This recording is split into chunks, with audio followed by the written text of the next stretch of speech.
अपना जो नोट्स बना रहे हो वो मेरे भाई बनाते रहना, और नोट्स में सिर्फ और सिर्फ यहाँ पर इंपॉर्टेंट पॉइंट को लिखना, ताकि ये तुम्हारा लास्ट टाइम मेरे भाई जो है रिवीजन पर काफ़ी ज़्यादा मदद करे यहाँ पे। और इसके अलावा ये जो 3 बातें मैं लिख रहा हूँ ना, इसके ऊपर में भी फोकस करना पूरा का पूरा। क्या मेरे भाई करके जाना है, मस्ट डू करके जाना है यहाँ पर, वो क्या है तो वो समझ लीजिए। आपको जो है लास्ट के 3 साल का पेपर सॉल्व करके जाना है। आखिरी के 3 साल का, लास्ट 3 ईयर के प्रीवियस ईयर क्वेश्चंस एकदम रट के घोल के पी जाने हैं। पूरे जीडी में जितना ही पूछा गया, आखिरी 3 साल का पूरा पेपर, जितने भी शिफ्ट हैं करना ही करना है, मोस्ट इंपॉर्टेंट है। इसके साथ मेरे भाई कोई मजाक कोई मस्ती नहीं चलेगी।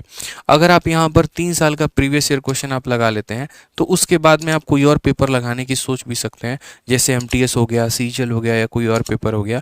लेकिन फिलहाल अपनी जीडी के आखिरी के 3 साल का पेपर लगा के आपको जाना है।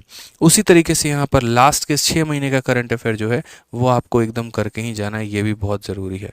लास्ट के 6 मंथ का करंट अफेयर ये भी बहुत ज़रूरी है।